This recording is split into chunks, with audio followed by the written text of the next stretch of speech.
أعوذ بالله من الشيطان الرجيم. بسم الله الرحمن الرحيم. السلام عليكم ورحمة الله وبركاته. الحمد لله رب العالمين، والصلاة والسلام على سيد المرسلين نبينا محمد وعلى آله وأصحابه أجمعين. سبحانك لا علم لنا إلا ما علمتنا إنك أنت العليم الحكيم. ربنا اشرح لنا صدورنا ويسر لنا أمورنا واحلل عقدة من ألسنتنا يفقه قولنا. Ya Allah, ya Tuhan kami, cerahkanlah hati kami, mudahkanlah urusan kami, leraikanlah ikatan di lidah kami supaya mudah untuk mereka memahami petuturan kami. Amin ya Rabbal Alamin. Amma ba'd. Pertama sekali saya mengucapkan syukur dan berterima kasih kepada tuan-tuan dan puan-puan yang hadir sekalian kerana bersusah payah ingin menghadiri majlis ilmu yang kita tahu bahawasanya majlis ilmu ini Nabi Muhammad SAW telah bersabda, "Man salaka tariqan yaltamisu fihi ilman sahhalallahu lahu tariqan ilal jannah." Barang siapa yang melangkahkan kaki untuk mencari ilmu, Allah permudahkan baginya untuk tiba ke syurga. Allah permudahkan baginya untuk tiba ke syurga. Dan banyak lagi hadis-hadis yang lain yang menerangkan tentang betapa orang yang berusaha mencari ilmu ini, ilmu agama, diberi ganjaran dan kelebihan oleh Allah Subhanahu Wa Taala. Kerana sebenarnya bukan dengan amalan kita sampai ke syurga, tetapi sebenarnya dengan ilmu sebelum beramal. Sebelum amalan, ilmu adalah penting. Kerana ramai orang yang menyangka bahawa amalannya itu amalan yang saleh, tetapi diamalkan, dilakukan tanpa ilmu, maka amalan itu tidak diterima. Kalau kita nak nyatakan hadis-hadis yang lain banyak. Bahkan ayat Al-Quran dalam surah Al-Kahfi, Allah menyatakan ada golongan orang yang mereka ini menganggap diri mereka, mengira diri mereka telah banyak melakukan amalan di dunia. Dalam 10 ayat terakhir surah Al-Kahfi, Allah berfirman, "Qul hal nunabbi'ukum bil akhsarina a'mala?" Tidakkah kamu ingin kami menyatakan kepada kamu tentang orang-orang yang rugi amalannya? Alladzina dhalla sa'yuhum fil hayatid dunya wa hum yahsabuna annahum yuhsinuna sun'a. Wa hum yahsabuna annahum yuhsinuna sun'a. Mereka itulah orang-orang yang sesat amalannya, sesat perjalanannya di dunia ini, dalam keadaan mereka menyangka mereka telah melakukan amalan yang baik. Ulaika alladhina kafaru biayati rabbihim wa liqa'ihi fahabitat a'maluhum fala nuqimu lahum yawmal qiyamati wazna. Mereka itulah orang-orang yang kafir dengan ayat-ayat Tuhan mereka, dan dengan hari berjumpanya mereka dengan Tuhan mereka, iaitu kafir dengan hari akhirat, hari kiamat, maka kami jatuhkan, gugurkan amalan mereka, tidak akan ada di hari kiamat sebesar zarah pun daripada amalan yang boleh ditimbang. Jadi mereka menyangka mereka melakukan amalan tetapi tidak diterima oleh Allah Subhanahu Wa Taala. Sebab itulah hadis yang kita bacakan tadi, yang mula-mula man salaka tariqan yaltamisu fihi ilman sahalallahu lahu tariqan ilal jannah. Tidak syak lagi apabila kita belajar, maka benda itu walaupun ilmu tak datang lagi, tetapi kita melangkahkan kaki untuk mendekatkan diri kepada ilmu, Allah dah mudahkan jalan untuk kita sampai ke syurga. Kerana dengan itu yang akan memasukkan kita ke syurga, dengan amalan-amalan yang berdasarkan ilmu yang sahih.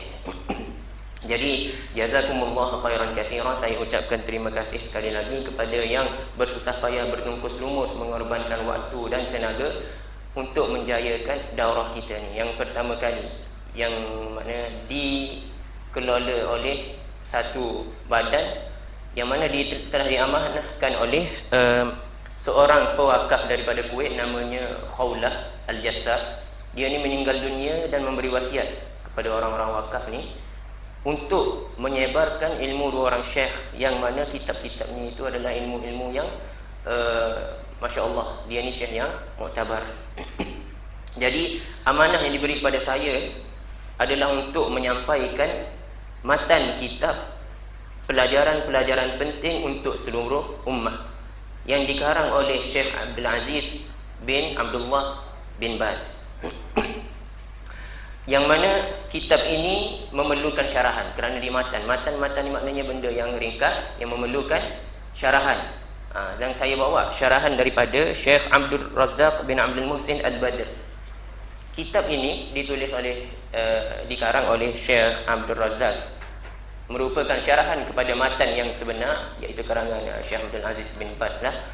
Dia ni adalah seorang guru di Masjid Nabawi. Dia mengajar di Masjid Nabawi, Abdul Razak ni. Yang mana kita akan buka kitab dia, kita tengok apa yang dia syarahkan tentang matan Syekh Ibn Baz.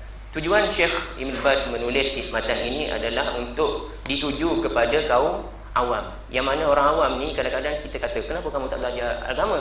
Kan? Orang awam dia kata apa? Dia kata, saya doktor, tak sempat, tak ada masa. Saya engineer, tak ada masa. Ini tugas orang-orang agama. Jadi bila diberi kepada kita sesuatu produk atau sesuatu benda ni, kita tak boleh nak ni. Tak boleh nak apa panggil analisa betul ke salah ke kan. Dia kira macam ambil kata bismillah je lah. Kita dengar daripada syekh-syekh ustaz-ustaz yang cakap ustaz-ustaz yang ditugaskan di sekolah ke badan agama ke kan. Kita terus terima dan percaya. Baca bismillah dan terus amalkan. Boleh tak macam tu? Tak boleh sebenarnya. Ada benda yang kita perlu pelajari. Dan benda-benda itu dikumpul oleh Syekh Ibn Baz dalam kitab ini, iaitu pelajaran-pelajaran penting yang mana kalau kamu doktor ke, kamu engineer ke, kamu kena tahu perkara ini. Tidak terlepas selagi mana kamu kata kamu orang Islam. Kerana dibimbangi jika salah rukun Islam kita tak kenal, rukun iman kita tak kenal dengan cara yang sebenarnya, yang sepatutnya, maka kita bimbang segala amalan kita tadi tidak diterima oleh Allah Subhanahu Wa Taala. Kerana apa? Kerana akidah kita tidak sahih. Kerana pegangan kita, keimanan kita, i'tiqad dalam hati kita tidak sahih. Apabila tidak sahih, tidak sampai amalan itu kepada Allah Subhanahu Wa Taala. Apabila tidak mengikut cara-cara yang diajarkan oleh Nabi, tidak sampai amalan kita itu kepada Allah Subhanahu Wa Taala. Jadi insya-Allah kita akan membaca matan. Kerana ini adalah amanah yang diberikan kepada saya, kita akan membaca matan. 2 hari ini insya-Allah kita cuba baca matan. Kemudian kalau ada masa kita akan buka syarahan yang disyarahkan oleh Syekh Abdul Razak bin Muhsin ni. Bismillahirrahmanirrahim. Kata Syekh Abdul Aziz bin Baz, alhamdulillahirabbil alamin. Segala puji bagi Tuhan sekalian alam dan pengakhiran yang baik bagi orang-orang yang bertakwa, serta bersalawat dan salam ke atas hamba-Nya dan rasulnya Nabi kita Muhammad sallallahu alaihi wasallam, juga ke atas ahli keluarganya dan sahabat-sahabatnya seluruhnya. Ini adalah kata-kata ringkas dalam menyatakan sebahagian perkara yang wajib diketahui oleh orang awam daripada perkara-perkara agama Islam. Aku namakan ia pelajaran-pelajaran penting untuk keseluruhan umat, dan aku meminta daripada Allah agar memberi kebaikan dengannya kepada kaum muslimin, dan agar dia menerima daripadaku. Sesungguhnya dialah yang maha pemurah, maha mulia. Yang pertama, Syekh Ibn Baz menyatakan bagi sesiapa yang ingin mengajarkan kepada orang-orang awam tentang perkara ini, hendaklah diajarkan terlebih dahulu tentang surah Al-Fatihah dan apa yang dia mampu daripada surah-surah yang pendek daripada surah Al-Zalzalah sehingga surah An-Nas, secara talqin, mentashih pembacaan, yakni membetulkan pembacaan, tahfiz, hafalkan mereka bacaan daripada Al-Fatihah kepada daripada Zalzalah kepada surah An-Nas, dan menerangkan apa yang mereka wajib fahami daripada Al-Quran. Kenapa benda ni penting? Kerana Allah Subhanahu Wa Taala telah berfirman dalam ayat Al-Quran. Allah mengatakan bahawa Al-Quran itu diturunkan untuk apa? Untuk apa? Hudan linnas. Satunya hudan, petunjuk. Kan? Petunjuk. Kalau dalam bahasa orang putih dipanggil manual. Manual, nak mudah faham. Petunjuk tak faham, hidayah tak faham kan? Manual. Manual ni maknanya cara. Kalau kita beli barang elektronik ke apa semua, dia ada cara dia macam mana nak guna. Kan? Orang yang buat barang tu dia lebih mengetahui tentang barang tersebut. Jadi kita baca dulu baru kita gunakan dengan cara yang diajarkan. Sama juga kita manusia. Siapa yang cipta kita? Allah Subhanahu Wa Taala. Jadi dia lebih mengetahui tentang diri kita. Oleh sebab itulah kita wajib membaca Al-Quran dan memahami maknanya. Kerana jika tidak faham makna Al-Quran ataupun maksud Al-Quran ni, boleh tak kita melaksanakan tujuan Allah menurunkan Al-Quran tadi? Boleh ke?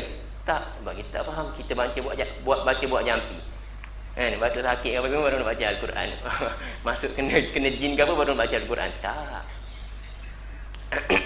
Sebenarnya kita kena tahu makna Al-Quran. Oleh sebab itulah kepentingan memahami Al-Quran ini, kerana ia adalah tujuan Allah turunkan kita sebagai hidayah. Allah turunkan Al-Quran kepada kita sebagai hidayah. Maka Syekh Ibn Baz berpesan supaya kita mengajarkan kepada orang awam. Kalau tak boleh nak ajar surah panjang-panjang, okey, daripada Zalzalah sampai Nas, wajib mereka tahu. Boleh bawa dalam sembahyang, kan? Barulah sekurang-kurangnya waktu kita baca Al-Quran, waktu kita sembahyang tu kita faham. Jadi saya tidak mahu menyentuh tajuk ini terlebih dahulu kerana ada tajuk yang lebih penting daripada itu. Kita akan memulakan syarahan kitab ini dengan pelajaran kedua, iaitu rukun-rukun Islam. Penjelasan tentang rukun Islam yang 5. Yang pertama dan yang paling besar ialah bersaksi bahawa tiada Tuhan yang berhak disembah melainkan Allah, dan Nabi Muhammad itu adalah Rasul utusan Allah, berserta dengan syarahan maknanya dan penjelasan tentang syarat-syarat la ilaha illallah serta maknanya. La ilaha sebagai penafian kepada segala yang disembah selain daripada Allah, illallah sebagai penetapan bahawa segala ibadah hanyalah semata-mata kepada Allah sahaja, tiada sekutu baginya. Makna dan syarat-syarat la ilaha illallah ialah: 1. Ilmu pengetahuan yang menafikan kejahilan. 2. Keyakinan yang menafikan syak. Keikhlasan yang menafikan syirik. Kepercayaan yang menafikan pendustaan. Kasih sayang yang menafikan kebencian. Kepatuhan yang menafikan syirik. Dan penerimaan yang menafikan penolakan. Kufur dengan apa yang disembah selain Allah. Dan telah dikumpulkan syarat-syarat ini di dalam 2 bait berikut. Syekh nyatakan 2 bait dalam bahasa Arab yang bermakna: ilmu, yakin dan ikhlas, dan benarnya kamu berserta mahabbah dan patuh juga penerimaan terhadapnya. Dan ditambah yang ke-8-nya, kekufuranmu terhadap selain Allah daripada semua benda yang telah dijadikan Tuhan, berserta dengan penerangan penyaksian syahadah bahawa Nabi Muhammad itu Rasul utusan Allah. Dan tanggungjawab kewajipan kita di sebalik penyaksian ini ialah mempercayainya, membenarkannya dalam apa sahaja perkhabaran yang dibawa, mentaatinya dalam segala apa yang disuruh, menjauhi apa yang dilarang olehnya dan ditegah. Dan hendaklah kita menyembah kepada Allah, hendaklah kita tidak menyembah kepada Allah melainkan dengan cara yang disyariatkan oleh Allah dan Rasulnya. Kemudian barulah diajar kepada pelajar yang selebihnya daripada rukun-rukun Islam yang 5, iaitu sembahyang, zakat, puasa, menunaikan haji bagi siapa yang mampu untuk sampai ke sana. Jadi itu matan yang telah ditulis oleh Syekh Ibn Baz. Apakah syarahannya? Pelajaran pertama kita ialah benda mudah, arkan Islam. Dalam bahasa Arabnya arkan Islam. Bahasa Melayu apa agak-agaknya? Rukun Islam. Dah lali dah kita dengar kan? Rukun Islam. Takkan nak belajar rukun Islam lagi, mak datang jauh-jauh kan hari ni. Sebenarnya saya sendiri pun dah belajar lama rukun Islam. Daripada sekolah rendah lagi kita diajar rukun Islam ada 5 kan. Daripada sekolah rendah pada kecil kita diajar tentang fardu ain, rukun Islam, la ilaha illallah. Tapi sekiranya saya bertanya apakah makna la ilaha illallah dan syarat-syaratnya itu, boleh tak kita jawab agak-agak? Kena ada orang bertanya kepada kita, apakah makna la ilaha illallah dan apa kewajipan kita terhadap kalimah ini, boleh ke kita jawab? Try tanya diri kita sendiri, adakah betul kita telah memahami perkataan la ilaha illallah? Benda ini bukan benda yang remeh, kerana hanya orang yang benar perkataan la ilaha illallahnya itu sahaja dapat masuk ke syurga. Nabi Muhammad SAW telah bersabda bahawasanya syurga itu ada kunci, dan kuncinya ialah la ilaha illallah. Ramai orang kata, "Oi, kalau macam tu saya kata la ilaha illallah je lah masuk ke syurga." Tidak, belum lagi. Kerana setiap kunci itu ada gigi. Kalau kena dengan giginya, maka dibukakan kepada kamu pintu syurga. Kalau tidak kena pada giginya, walaupun kamu datang dengan kunci, tapi kunci itu berbeza gigi. Syurga ada 5 gigi kena kan. Contohlah, jangan kata contoh. Kamu masukkan, kamu bawa kunci, iaitu la ilaha illallah. Tiba-tiba tidak dibukakan pintu itu. Kenapa? Kerana kunci itu tidak sama dengan kunci pintu syurga. Gigi pada kunci itu tidak sama. Dan la ilaha illallah ada 8 syarat sebenarnya yang perlu kita ketahui. Siapa kat sini boleh jawab agak-agak? Ada hadiah lumayan dari Kuwait. Kalau ada yang boleh jawab. Kalau ada yang dah rasa, lali dah dengar ni. Asyik rukun Islam aja. Asyik rukun iman aja. Kan? Jadi nak dengar ke tak nak dengar? Kita kena dengar dulu. Sebelum apa-apa, jangan pula kita tengok tajuk, rukun Islam aku dah tahu, aku tak nak belajar. Tak boleh. Kita dengar dulu apa yang disyarahkan oleh Syekh. Rukun ini, mengapa kita perlu mempelajari rukun Islam? Yang pertama iaitu la ilaha illallah Muhammad Rasulullah. Syahadah bahawasanya kita mengaku yang tiada Tuhan yang berhak disembah melainkan Allah, dan Nabi Muhammad itu adalah pesuruh Allah. Yang pertama sekali kita kena ingat, kita kena tahu bahawasanya Islam itu adalah menyerah diri kepada Allah Subhanahu wa taala dengan tauhid. Tauhid maknanya mensatukan Allah Subhanahu wa taala, Jadi siapa yang enggan menyerah diri kepada Allah Subhanahu Wa Taala, dia ni orang yang besar diri, takabur, enggan berserah, enggan mematuhi, mentaati segala arahan Allah. Mereka ni orang yang takabur, seperti mana yang dilakukan oleh iblis. Iblis dia tak taat je. Dia mengaku tak Allah tu Tuhan. Iblis mengaku. Tapi dia masuk neraka ke tak? Masuk neraka. Kerana apa? Satu benda, dia tak taat. Dia takabur. Kerana itulah Nabi Muhammad SAW pun bersabda, "Man kana fi qalbihi mithqalu dzarratin min kibr la yadkhulul jannah." Ataupun hadis, "La yadkhulul jannah man kana fi qalbihi mithqalu dzarratin min kibr." Tidak akan masuk ke syurga barang siapa yang ada di dalam hatinya walau sebesar zarah pun daripada takabur.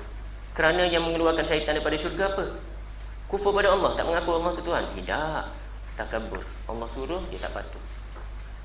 Allah halau dia dari syurga. Kita pun sama, kalau kita takabur, Allah suruh kita tak patuh, maknanya kita sama macam syaitan lah, terkeluar daripada rahmat Allah Subhanahu Wa Taala dan tidak dikira sebagai orang yang Islam.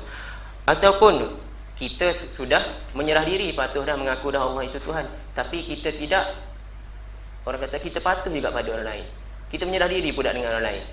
Ini orang panggil apa? Ini orang panggil orang yang syirik. Dia menyamakan Allah dengan orang lain. Dua-dua ni kita tak nak. Pertama sekali, takabur kita tak nak. Syirik, takabur tadi penjelasannya, apabila kita tak mau mengaku Allah itu Tuhan, itu takabur, kan? Tak terima. Ini sebenarnya kufur yang sebenar. Lepas tu, yang keduanya, orang yang musyrik. Musyrik ni jangan ingat kaum Quraisy sajalah musyrik. Tak, musyrik ni setiap orang yang mensyirikkan Allah. Bagaimana mensyirikkan Allah? Menyamakan dia dengan sesuatu yang lain. Termasuk dalam suruhan. Kalau contoh Allah suruh kita kata macam ni, kita pun dengar. Lepas tu orang lain kata macam ni juga, kita dengar juga sama, kita angkat dia sama dengan Allah. Ini pun syirik. Kalau contoh kita minta berdoa dengan Allah Subhanahu Wa Taala pada benda-benda tertentu, kayakan kita, bagi rezeki, bagi kesihatan, kita pun minta juga dengan orang lain pada waktu yang sama. Tak kira lah orang tu Nabi ke, siapa ke, kan? Wali Allah ke. Syirik ke tak syirik ni? Syirik. Syirik. Kita patuh pada Allah, kita patuh juga pada yang lain. Kita anggap orang lain itu sebagai Tuhan juga, itu juga dianggap syirik. Dan sebenarnya banyak lagi benda lain apabila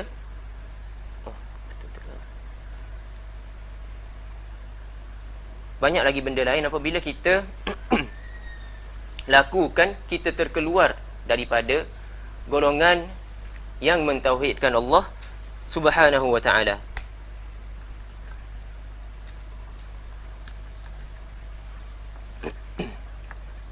Oleh sebab itulah kita kena tahu syarat-syarat la ilaha illallah. Ini rukun Islam yang pertama ni, tak masuk lagi yang kedua dan selebihnya. Yang pertama, rukun Islam yang pertama iaitu syahadah la ilaha illallah. La ilaha memberi makna kita menafikan Tuhan, segala jenis Tuhan yang ada di dunia ni, kan? Banyak Tuhan, betul tak? Orang-orang Cina, orang-orang yang kafir mengaku banyak Tuhan. Kita nafikan semua Tuhan di dunia ni. Kita nafikan dia, kemudian kita isbatkan kuasa ketuhanan tadi kepada yang satu sahaja, iaitu Allah Subhanahu Wa Taala. Kita nafikan segala Tuhan, kemudian kita isbatkan. Isbat ni maknanya tetapkan kuasa ketuhanan tadi kepada yang satu, iaitu Allah sahaja. Itu makna yang pertama tauhid. Dia ada dua, nafi dengan isbat. Sesudah kita nafi, kita kena isbat. Kalau kita nafi sahaja tanpa isbat, jadi macam apa? Jadi macam orang yang mengaku tiada Tuhan lah. Dia kata bumi ni jadi sendiri, macam tu. Betul ke salah tu? Salah. Ini orang yang nafi saja, tak boleh. Kita orang Islam, kalau kita mengatakan la ilaha illallah, kita kena nafi dahulu, kemudian wajib kena isbat. Isbat menetapkan bahawa tidak ada yang lain kecuali satu, iaitu Allah Subhanahu Wa Taala. Maka segala ibadah kita tujukan kepada Allah. Itu dua bahagian utama dalam syahadah kita yang pertama, iaitu la ilaha illallah. La ilaha illallah ini kita tidak boleh bermain-main dengannya. Saudara kita kata, kalau contoh kita kata, tak apalah, aku tak buat benda lain pun, tetapi aku mengaku la ilaha illallah, kan boleh masuk syurga. kita sebenarnya tersalah. Kerana apabila kita kata la ilaha illallah, betul lah masuk syurga. Tetapi pada waktu yang sama, la ilaha illallah ni boleh terbatal ke tidak? Boleh terbatal. Dia boleh terbatal dengan mudah, hanya dengan pertuturan kadang-kadang tu boleh terbatal. Dengan perbuatan walaupun kita tidak menuturkan, kita melakukan perkara tu, maka benda tu boleh juga membatal syahadah la ilaha illallah kita. Oleh sebab itu kita perlu belajar untuk mengetahui apakah perkara-perkara yang membatalkan tauhid kita kepada Allah Subhanahu Wa Taala. Banyak benda yang kita kadang-kadang terlepas pandang, kita anggap ni benda yang biasa. Sebenarnya dah tak ada nilai lagi pada perkataan la ilaha illallah. Sebab itulah saya nyatakan hadis pada mula-mula tadi, bahawasanya bukan setiap orang yang membawa la ilaha illallah itu boleh masuk ke syurga. Kerana mungkin selepas itu dia membatalkan syahadahnya dalam keadaan dia tidak mengetahui kerana tidak belajar. Kemudian dia datang kepada Allah, ya Allah, aku dah lakukan amalan ni, aku dah bawa la ilaha illallah ni, macam mana ni? Macam mana? Kenapa tak masuk ke syurga? Kan? Adakah kamu dah lakukan tanggungjawab kamu terhadap la ilaha illallah? Belum. Jika belum, tidak sah la ilaha illallah tu. Sebab tu dinamakan syarat. Syarat-syarat ni kena ada baru sah la ilaha illallah kita. Kemudian kita kena tahu betapa besarnya perkataan tauhid ini di sisi Allah Subhanahu Wa Taala. Kalau orang tanya kita kalimah tauhid apa? Kalimah la ilaha illallah. Di sini ada terdapat satu hadis qudsi yang terkenal. Hadis ini dinamakan hadis bitaqah. Ada yang pernah dengar hadis bitaqah? Siapa tahu kat sini makna bitaqah? Nak angkat tangan dia. Siapa tahu makna bitaqah? Makna dia kad. Kad. Hadis ini terkenal dengan hadis nama kad. Kisah di sebalik hadis ini adalah satu hadis qudsi. Nabi cerita ni pada hari kiamat ada seorang lelaki ni, Allah letakkan dia di khalayak makhluk untuk dihisap segala amalan dia. Dia waktu dia hidup di dunia melakukan banyak sekali amalan yang mungkar, amalan yang jahat. Allah hadapkan dia ke depan. Allah kata, tengok amalan kamu. Dia sendiri dah tahu dah. Waktu dia mati amalan dia banyak mana kan. Dia kata, okey, Allah kata buka file amalan ni. Bila dia buka, kalau contoh kata laci meja ni panjang sampai sejauh mata memandang keluar folder-folder amalan dia, buku rekod amalan dia. Sampai sejauh mata dia mampu pandang, sejauh itulah buku perbuatan yang buruk, rekod amalan buruk dia. Banyak tak banyak ni? Banyak. Kalau berlaku pada kita benda ni, agak-agak macam mana? Dah amalan banyak tu, yang kita mampu panggil letak sangkaan macam mana? Masuk ke neraka lah kan? Jadi dia pun macam tu juga rasa. Allah kata kita buka pula amalan baik, dia sendiri dah tahu dah amalan baik dia tak ada kan? Bila Allah buka amalan baik dia, tak ada. Dia kata, ya Allah, aku mengharapkan keampunanmu saja lah. Sebab dia tahu dah amalan jahat dia banyak, amalan baik tak ada, masuk ke neraka lah dia. Allah kata nanti dulu, dalam laki yang tempat amalan baik tu ada satu bitaqah. Ada satu apa? Satu kad. Di atas kad tersebut ada tertulis la ilaha illallah. Dan laki ini ditanya, mana kamu rasa kalau kita timbang di akhirat ada neraca, betul tak? Kalau ditimbangkan amalan dia macam ni dah sekarang ni, yang jahat macam ni dah, yang baik macam ni. Jika diletakkan agak-agak bagaimana? Bagi dia tak tahulah la ilaha illallah tu bagaimana dia punya timbangan kan. Dia kata bukunya sebanyak ni dibandingkan dengan kad tak ada harapan nak masuk syurga. Tetapi Allah Subhanahu Wa Taala letak kad la ilaha illallah, bitaqah la ilaha illallah tadi di atas satu neraca baik. Terus neraca baik itu mengalahkan neraca yang amalan buruk. Jadi sebab itulah kita kena jaga sangat la ilaha illallah kita. Kerana la ilaha illallah yang benar sahaja yang mampu menjadikan kad kita tu berat. Kerana la ilaha illallah dia tu benar, maka ini boleh memasukkan dia ke dalam syurga. Sekarang ni kita nak analisa, nak cek la ilaha illallah kita di tahap mana. Betul ke kita kata kita beriman? Betul ke kita kata kita mengaku yang Allah Subhanahu Wa Taala ni Tuhan? Kan? Isbat dengan nafi kita tu betul ke? Hari ini kita nak tahu. Banyak lagi hadis dan ayat Al-Quran yang lain yang menyatakan kalimah yang terpenting ialah kalimah la ilaha illallah. Sebab tu dalam berdakwah, kalau contoh kita ni lepas ni pergi mengaji, balik mengaji, kita nak dakwah, kita nak mula dengan apa dulu mula sekali? Mula dengan la ilaha illallah, bukan mula dengan akhlak, bukan mula dengan zakat, bukan mula dengan puasa. Tak.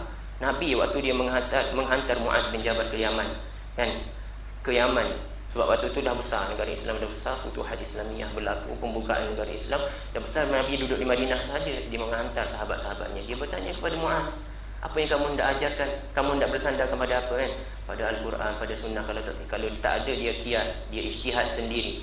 Kemudian Nabi kata, kamu akan mendatangi satu kaum ahli kitab. Wahai Muaz, mereka ni bukan orang yang jahil.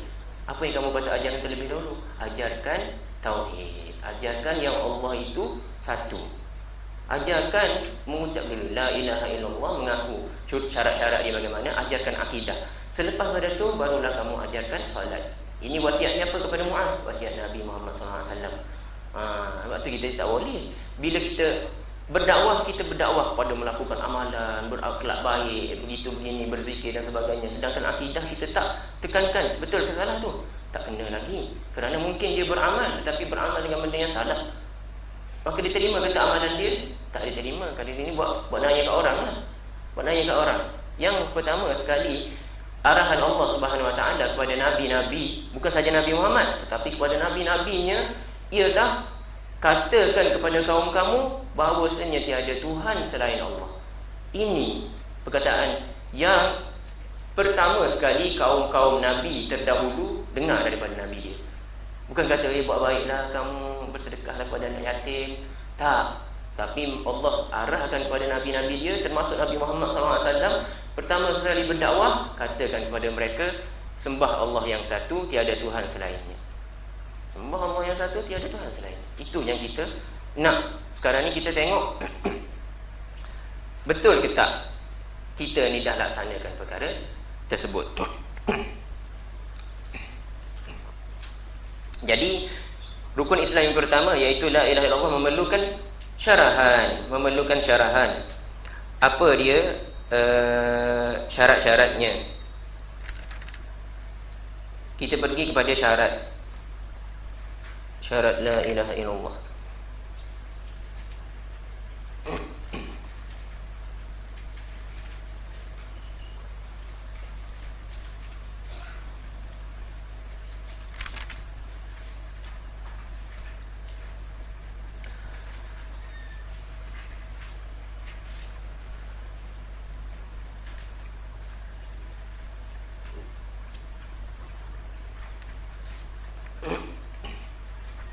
Maka kita harus mentauhidkan Allah Subhanahu Wa Taala dalam segala amalan ibadah kita. Mensatukan hanya amalan ibadah kita itu ditujukan hanya untuk Allah Subhanahu Wa Taala. Jadi seseorang hamba itu tidak akan melaksanakan apa yang ada dalam perkataan la ilaha illallah,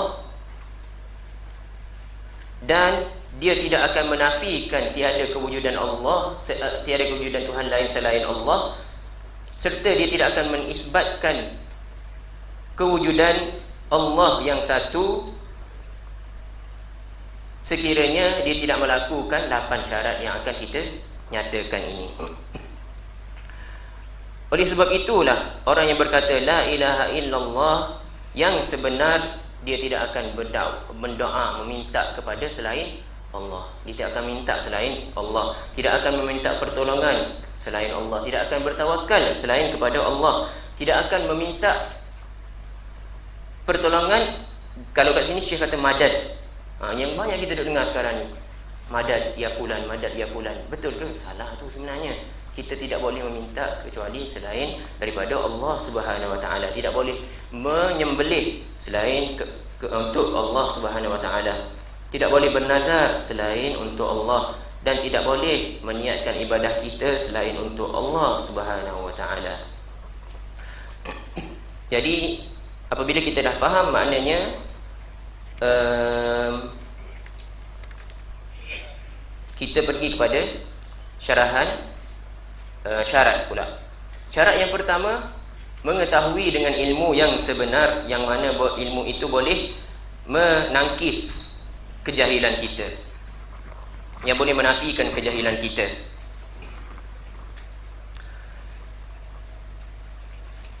mensatukan Allah Subhanahu wa taala dalam tauhid rububiyah, tauhid uluhiyah dan tauhid asma wa sifat. Tauhid uluhiyah adalah kita menyatakan hanya Allah tauhid rububiyah maksud saya, menyatakan hanya Allah Subhanahu wa taala yang berhak untuk menerima ibadat. Tauhid uluhiyah pula kita mensatukan Allah Subhanahu wa taala dalam segala amalan ibadat kita. Maknanya ibadat kita ni kita tidak masukkan kepada orang lain, tak. Kita masukkan hanya kepada Allah Subhanahu wa taala. Asma wa sifat pula yang kita dengar ia berkaitan dengan nama dan sifat-sifat Allah Subhanahu wa taala, yang mana kita harus juga mentauhidkan asma wa sifat ini hanya yang layak dengan diri Allah. Dia asma dia, nama dia dan sifat-sifat dia tidak ada pada makhluk yang lain. Syekh mengatakan dalam ayat Al-Quran Allah menyebut fa'lam annahu la ilaha illallah wastaghfir li dhanbika walil mu'minin. Katakanlah, ketahuilah bahawasanya tiada Tuhan selain Allah. Jadi jika kita sebut la ilaha illallah tanpa ilmu, Allah sebut kat sini ketahuilah, betul tak? Jadi kalau kita sebut la ilaha illallah tanpa ilmu, sah ke tak? Tauhid tu tak sah lagi. Kerana Allah sebut pada permulaan ayat dia fa'lam, ketahuilah bahawa tiada Tuhan yang disembah yang berhak disembah melainkan Allah.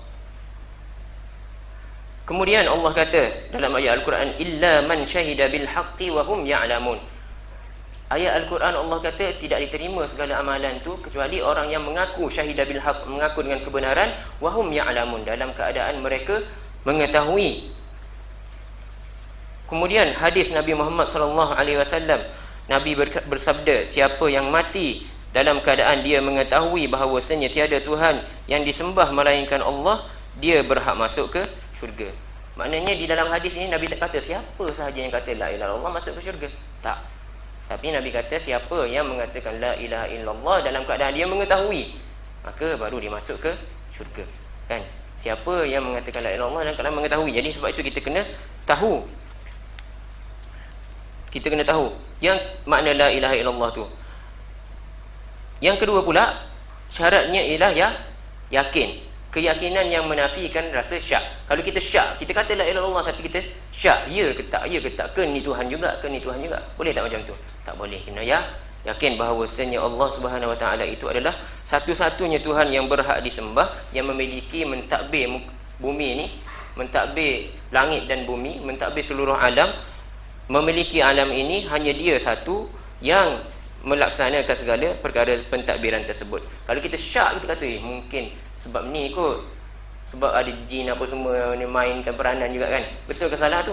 Kalau kita syak, kita tak kata jin, tapi kita syak mungkin ada kuasa lain. Tak boleh juga. Tauhid kita tidak akan sah sekiranya tiada syarat yakin. Kita tidak yakin, tauhid kita tidak sah. Jika tidak sah, kad kita tu tadi boleh digunakan ke tak? Kad ke? Tak boleh lah. Dia macam kad kredit. Kalau kad kredit kita tak activate lagi, kad ada tapi tak activate. Macam mana nak activate la ilaha illallah kita? Dengan 8 syarat ni. Yang pertamanya ilmu. Bukan kata la ilaha illallah maka terus kita kata weh orang ni dah masuk Islam. Tak.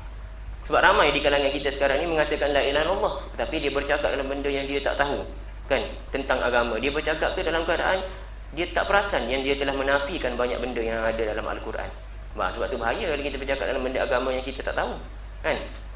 Bila dia menafikan Al-Quran, kafir ke tak? Dia kafir, melakukan perkara yang telah membatalkan syahadah dia, iaitu menerima. Satu syarat tu dah hilang, menerima dengan panggil istislam, menyerah diri, terima segala arahan, kemudian patuh turut kan. Dia tak lakukan benda itu dalam keadaan walaupun dia mengatakan la ilaha illallah, tetapi la ilaha illallah dia sebenarnya telah terbatal.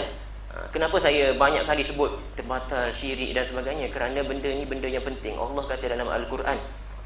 Kita ulang ni supaya kita boleh tahu dia punya nilai perkataan la ilaha illallah satu, kemudian nilai yang berlawan dengannya, iaitu syirik. Betapa besarnya dosa ni. Allah kata innallaha la yaghfiru an yushraka bihi wa yaghfiru ma duna dzalika liman yasha. Sesungguhnya Allah Subhanahu wa taala tidak mengampunkan dosa orang yang syirik kepadanya, dan dia mengampunkan dosa yang selain yang tak sampai daripada syirik itu pada orang yang dia kehendaki. Maknanya besar ke tak dosa ni kalau Allah tak ampunkan? Allah kata Allah Maha Pengampun kan, tetapi satu dosa Allah tak ampunkan, iaitu dosa syirik. Walaupun kita kata kita ni orang Islam, tetapi kita ni banyak ada bercakap benda yang kita tak tahu. Syirik kita itu telah terbatal. Syekh yang mensyarahkan kitab ni, dia kata apa tentang orang yang syirik ni? Dia kata, kalau dulu nampak orang yang syirik ni, nampak dia berani, kan, dia mengaku dia ni sembah benda lain. Tapi kita sekarang ni ramai orang menyorokkan kesyirikan dan menzahirkan dia Islam. Kata Syekh,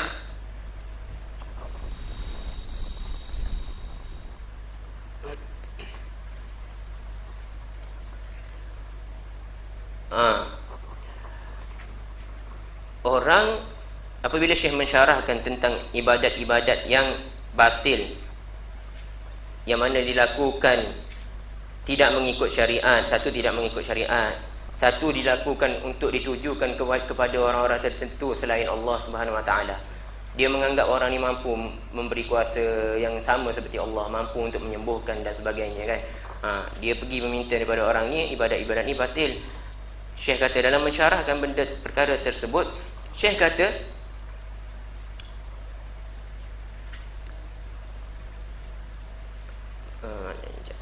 bi khilaf, orang tadi dia tidak menyembah selain Allah, dia tidak minta apa semua ni, dia tidak minta daripada Allah apa yang dia tidak minta daripada makhluk, bahkan meminta hanya kepada Allah Subhanahu Wa Taala.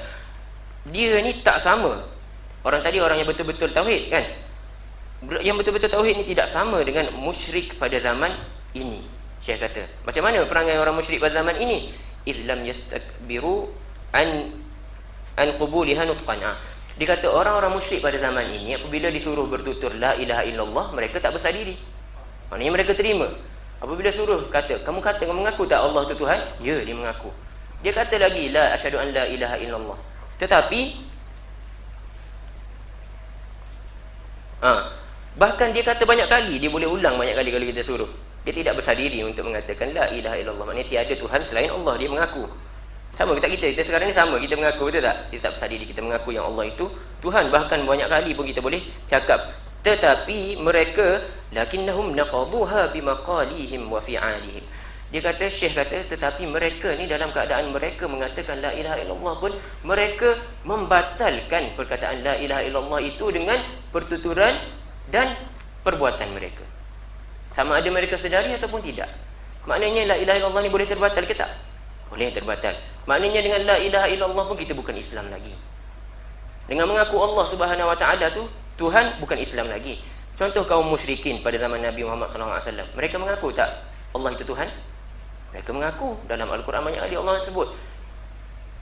Kalau Allah kata kepada Nabi, tanya mereka, man rabbus samawati wal ard, siapa Tuhan langit dan bumi? Siapa? La yaqulunna Allah. Mereka pasti akan mengatakan Tuhan langit dan bumi itu adalah Allah. Kalau benar orang yang mengucap la ilaha illallah itu halal dah darah dia, haram darah dia daripada kita sakiti dia, kita perangi dia, Nabi tak perlu perangilah kaum Quraisy. Tetapi Nabi perangi ke tak kaum Quraisy? Nabi perangi. Itu bermakna tak cukup lagi la ilaha illallah sahaja yang menjadikan kita Islam, kan? Tak cukup lagi la ilaha illallah untuk menjadikan kita Islam. Kaum munafik pula, kaum munafik, jika kita baca surah Munafikun, mungkin kat sini ramai yang hafal, kan. Dalam surah Al-Munafiqun Allah kata, sekiranya mereka datang kepada kamu, qalu ashhadu innaka la rasulullah, nashhadu innaka la rasulullah, kan. Mereka ni kaum munafik ni, bila Nabi datang kepada dia kata kepada Nabi, kami bersaksi bahawa kamulah Rasul Allah, utusan daripada Allah. Kaum munafik, dia kata kepada Nabi, kamu ni utusan Allah. Dia mengaku ke tak? Mengaku. Tapi Nabi kata dalam hadis lain, innal munafiqina fid darkil asfali minan nar, kan. Sesungguhnya orang munafik ini di mana tempat letaknya? Di dalam neraka, lagi bawah daripada tempat letaknya orang kafir. Fid darkil asfal. Kalau syurga ada darajat, ada tingkat-tingkat dia dipanggil darajat. Kalau syurga, tingkat yang terakhir yang paling hebat sekali, syurga Firdaus, kan. Neraka ada darakat, dipanggil darakat, bukan darajat, darakat. Yang terbawah sekali siapa yang duduk kat situ? Orang munafik, bukan orang kafir. Orang yang mengatakan la ilaha illallah tetapi hatinya bukan. Orang yang mengatakan la ilaha illallah tapi dia membatalkan dengan benda lain, sebenarnya dia lebih syirik daripada orang yang syirik lagi. Kerana itulah Allah meletakkan mereka ini di tahap yang paling bawah dalam neraka. Sebab dia lagi bahaya. Kita nampak dia dah Islam, kita nampak dia membela Islam, kita nampak dia mengaku Allah ni Tuhan, Allah Nabi ni Rasul utusan. Kemudian dia merosakkan orang Islam secara dari dalam. Dosa dia lagi besar daripada dosa orang yang mengaku terang-terang musyrik. Kalau mengaku terang-terang musyrik, kita tak ikut dah, kan? Oleh itulah kita kena sedar. Kita ni, kita kena tahu, kena belajar, mengetahui dengan ilmu yang sebenar, yang boleh menafikan kejahilan tentang la ilaha illallah kita tu dah kena pada tempatnya ke tak kena lagi. Bahayanya kerana kita duk sangka, la ilaha illallah ni salah satu daripada rukun Islam sahaja. Rukun Islam ada 5, kan? Aku dah tahu benda lain, aku dah buat. Solat aku buat, zakat aku keluarkan, puasa aku puasa, kan? La ilaha illallah kita anggap remeh. Bahkan kalau kita belajar di sekolah-sekolah pun, kalau fardu ain, adakah ustaz-ustaz menekankan kataan la ilaha illallah ni, tauhid ni? Adakah ditekankan? Tidak. Kalau kita tanya budak-budak, kan, tauhid macam mana, sifat Allah macam mana, terbahagi pada berapa, budak-budak tak ada jawab. Tapi kalau tanya tiang Islam itu apa? Sembahyang, kan? Rukun itu. Tiang agama, apa ni? Sembahyang tiang agama. Sebenarnya betul, sembahyang itu tiang agama. Bahkan dia adalah amalan yang pertama sekali akan dihitung oleh Allah Subhanahu Wa Taala. Tetapi kita ingat, kalau kita ada tiang, boleh buat rumah ke tak? Boleh, kan? Tapi kalau tak ada tanah macam mana? Nak buat rumah kat mana? Nak letak tiang tu kat mana? Tanah-tanah kita tu, tapak tempat rumah kita tu, itulah akidah kita. Kalau tak kena pada akidah yang betul, kita pergi buat rumah kat tanah orang lain, kan? Untuk bagi contoh, untuk kita sedar pentingnya, kepentingan tauhid ini, saya bagi contoh yang lain yang mudah, mungkin mudah untuk faham. Ada orang kata, dia ni dah kata la ilaha illallah, lepas tu dia ada buat dosa, lepas tu dia ada amalan yang lain. Allah bagilah amalan kat dia, bagilah ganjaran pahala kat dia, kan? Maknanya dia ni mendakwa, dia dah mengatakan la ilaha illallah di mulut dia, kemudian dia nak claim dengan Allah di hari akhirat ganjaran pahala. Sedangkan la ilaha illallah dia tu dah terbatal dengan perkara lain. Adakah Allah akan bagi ganjaran pada dia? Siapa boleh jawab? Allah bagi ke tak ganjaran? Dia akan dapat tak ganjaran? Tak akan dapat ganjaran. Seperti mana kita baca surah Kahfi tadi, kan, ayat terakhir. Kerana apa? Kita bagi contoh supaya mudah faham. Kalau contoh, kita memiliki tanah, kita memiliki jentera, kita ni petani, kan? Kita memiliki jentera, kita memiliki biji benih, kita memiliki baja, tetapi kita tak nak menanam sendiri. Kita kata, okey, ini tanah kamu, aku lantik kamu kerjakan tanah ni. Aku bagi satu tempoh pada kamu, kamu kerjakan tanah ni. Aku bagi kamu jentera, aku bagi kamu apalah, kan, semua benda yang kamu perlukan aku bagi. Sama macam Allah bagi kita kesihatan, Allah bagi kita tangan kita, kan, Allah bagi kita udara kita bernafas. Sama macam tu. Kalau kita ni bagi kepada petani tadi, semua benda kamu buat, ini tanah aku, kamu pergi buat kerja kat tanah aku. Jangan buat kerja kat tanah orang lain.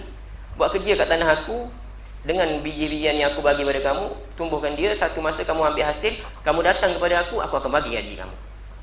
Sama juga kita, Allah Subhanahu Wa Taala bagi pada kita untuk kita kerja kat tanah tu, kan? Untuk kita kerja kat tanah. Kalau suruh buat rumah lah kat situ, ada tiang ni, kita contoh buat rumah, tak apa. Buat rumah, tiba-tiba kita dah siap rumah. Kita kata ke Allah, dah tamat dah tempoh kita. Kita kata, ini rumah dah siap dah. Tuan-tuan tanam, kita tengok, mana kat tanah dia kosong je, tak ada rumah pun. Ataupun dia tengok kat tanah dia, mana tanaman yang aku suruh tanam, tak tanam pun. Tengok-tengok kita pergi buat kat tapak orang lain. Agak-agak kita sebagai tuan yang memberikan biji benih tadi, kan, pemilik tanah, kita akan bagi ke tak ganjaran ataupun gaji pada dia? Kita bagi ke tak? Dia claim, dia kata, dia dakwa, dia kata, kan saya dah buat kerja ni, saya dah ni, kita bagi ke tak gaji?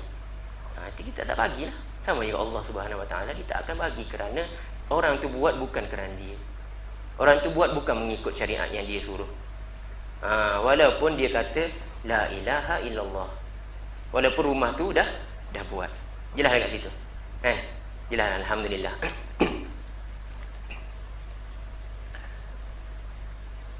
Sebab tu Nabi Muhammad SAW dia bersabda juga, man kana akhiru kalamihi la ilaha illallah dakhala al-jannah. Siapa yang kata-kata terakhirnya la ilaha illallah masuk ke syurga. Yang ni lagi pelik kan? Malah dosa apa semua, tiba-tiba kalau kata-kata terakhir la ilaha illallah masuk ke syurga. Betul ke tak? Betul lah, sebab la ilaha illallah tu kali terakhir dia buat. Dia tak sempat dalam membatalkan la ilaha illallah. Jadi confirm dah masuk ke syurga. Jelas tak? Tapi kita kena ingat, kalau kita ni duduk dalam dunia, duduk buat benda syirik, duduk buat benda yang Nabi tak ajar, Nabi tak suruh, agak-agak kita akan menuturkan la ilaha illallah ke tak di hujung nyawa kita. Sebab tu kena hati-hati. Orang yang selalu dah taat kepada Rasul, taat kepada Allah, insya-Allah khatimah dia akan jadi khatimah yang hasanah.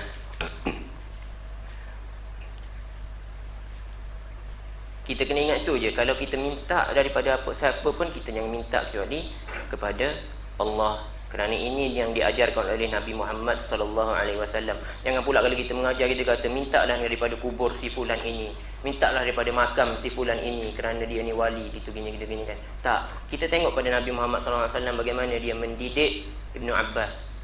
Ibnu Abbas sepupu dia dan sahabat Nabi. Waktu Nabi Muhammad sallallahu alaihi wasallam dilantik menjadi nabi ni, Ibnu Abbas ni kecil lagi. Nabi panggil pada Ibnu Abbas, ya ghulam. Ya ghulam, wahai budak. Nabi panggil kat dia budak. Nabi-nabi lain panggil kat Nabi Muhammad ya ghulam juga. Nabi lain panggil kat Nabi Muhammad budak juga. Sebab apa? Sebab Nabi lain dia diberi umur yang panjang. Nabi Muhammad umur 63. Bagi dia umur 63 tahun, budak lagi ya. Jadi Nabi panggil kepada Ibnu Abbas ya ghulam. Diceritakan dalam satu hadis yang diriwayatkan sendiri oleh Ibnu Abbas.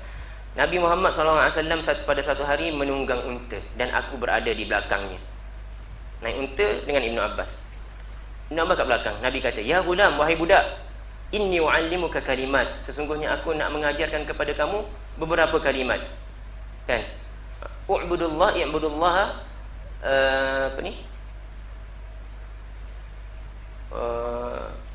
inni u'allimuka kalimat.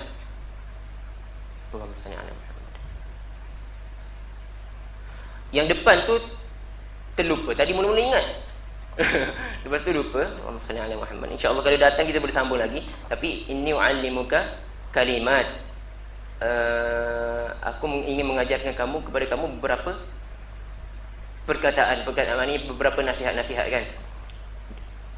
Hadis tu dah terlupa dah. Tak tahu kenapa. Makna hadis tu, dia kata, Iza sa'alta fas'alillah.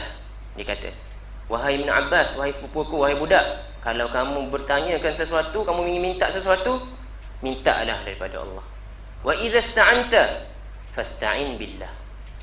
Dia kata, kalau kamu minta pertolongan, maka mintalah dengan Allah. Nabi kita sendiri tak ajar mintalah daripada aku. Kan? Nabi tak kata, wahai Ibn Abbas, kalau kamu nak minta sesuatu, minta pada aku. Aku kan Nabi.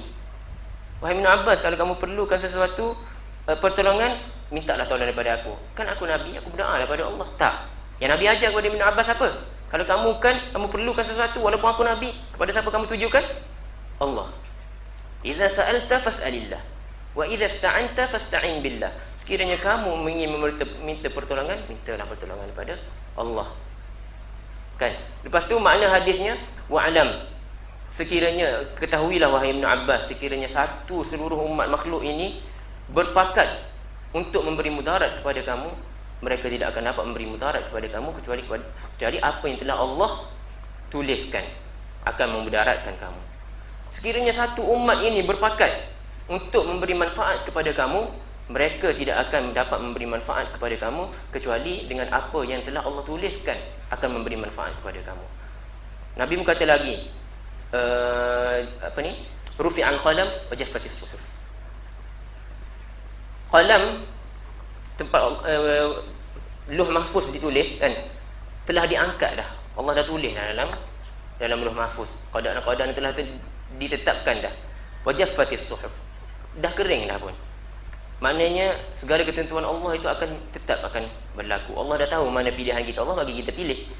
Allah dah tahu pilihan kita, Allah dah tulis siap-siap dah. Jadi kita ni jangan duk takut sangat kepada makhluk. Jangan duk takut. Apa yang kita pelajari pada hadis ni, jangan duk takut pada makhluk. Kalau minta dengan Allah. Nabi sendiri dia tak ajar Ibn Abbas minta kepada dia. Sedangkan dia Nabi dan dia hidup pada waktu tu, betul tak? Tapi dia ajar kepada Ibn Abbas supaya menjadi pengajaran kepada kita di zaman sekarang ni. Kalau kita nak minta sesuatu, minta pada Allah.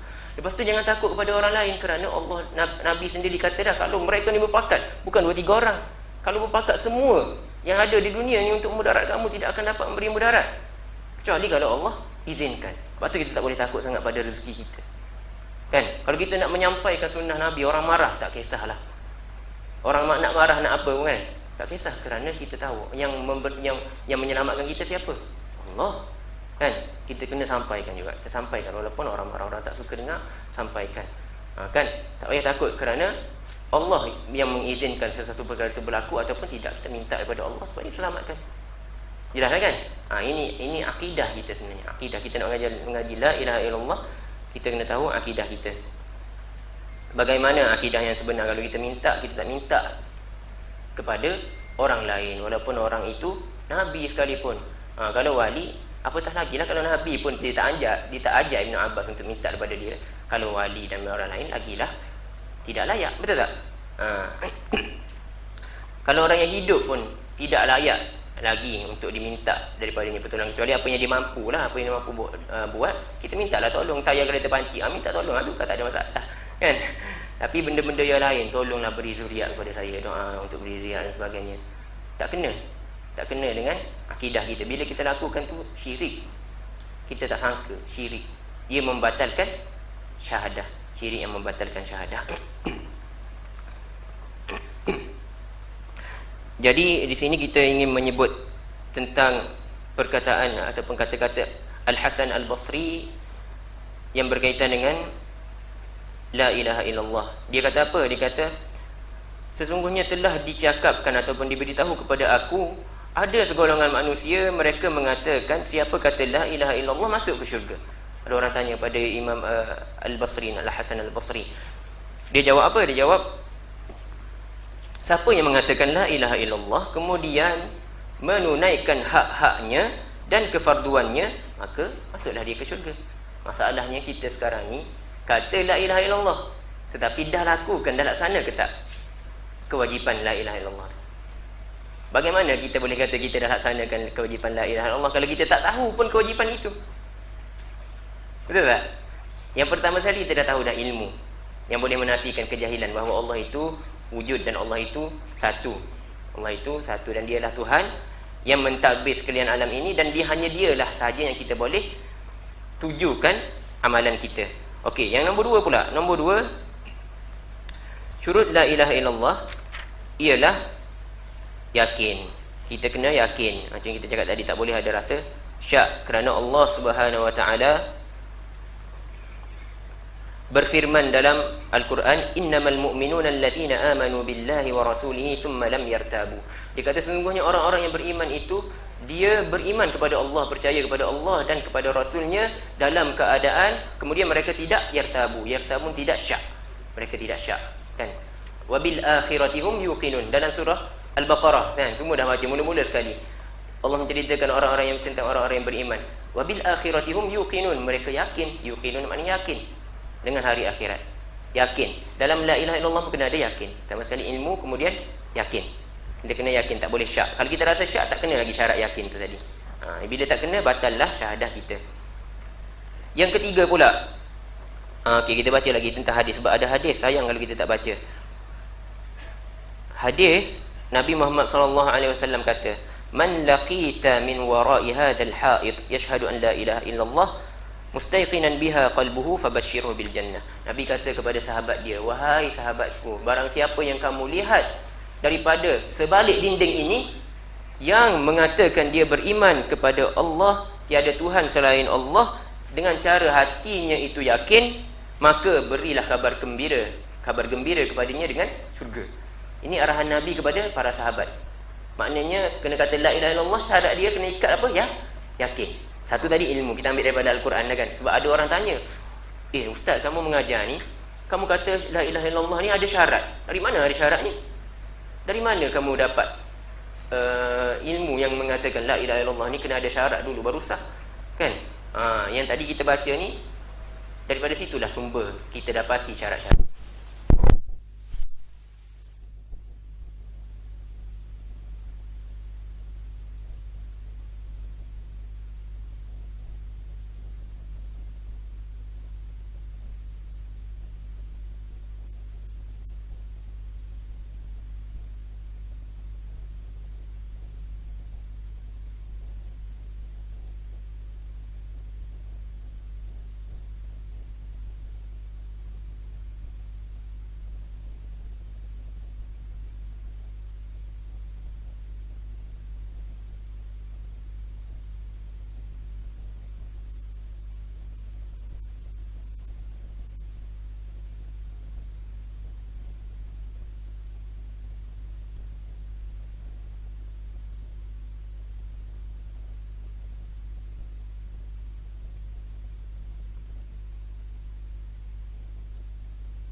Tiga, kena ikhlas. Yang keempat pula kena apa? Sekejap, ikhlas tadi kita tak baca lagi tentang apa ni panggil, dalil-dalil dia kan. Allah kata di dalam Al-Quran, وَمَا أُمِرُوا إِلَّا لِيَعْبُدُوا اللَّهَ مُخْلِصِينَ لَهُ الدِّينَ. Tidaklah mereka itu disuruh kecuali untuk menyembah Allah Subhanahu wa taala dengan ikhlas, secara ikhlas, mengikhlaskan agamanya. Mengikhlaskan agamanya maknanya tulen, agama yang tulen, tidak ada tercampur dengan benda-benda lain pun. Khalis dalam bahasa Arab memberi makna asli, asli dan tulen.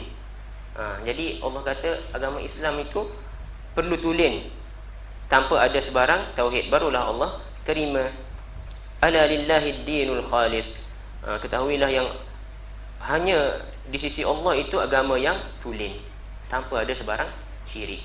Kalau kita tak ikhlas